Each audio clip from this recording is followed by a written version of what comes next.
Good morning বন্ধুরা, শুভ জন্মাষ্টমী। আজকে তো শ্রীকৃষ্ণের জন্মাষ্টমী। যাই হোক, তো পুজো সব এখানে ঠাকুরের কাজ আমি করে নিয়েছি, জামা কাপড় কাচা হয়ে গেছে। তো আজকে আমার উপোস, তো দেখতে থাকো। এখন যাবো ছাদে, চলো। এদিকে সব রেডি করে নিয়েছি, বরের জন্য তো রান্না করতে হবে। বরের জলখাবার ছাতু মুড়ি রেডি করে এবার দিয়ে দেবো। শাক হবে বরের জন্য, ওলের রসা, চিংড়ি মাছ দিয়ে হবে, আর এই নিরামিষ ঝোল হবে বড়ি দিয়ে। এগুলো সব হয়ে গেছে করা। তো এখন বরকে খেতে দিয়ে দেবো।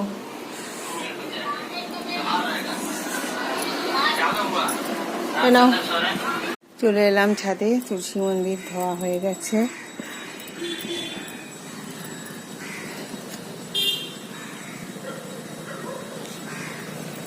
এবার জামা কাপড় মেলবো, কেচে নিয়েছি জামা কাপড়। এবার এলাম নিচে, এবার হচ্ছে রান্নার জোগাড়টা করে নিয়েছি। এবার ফটাফট করে রান্না করে নেবো।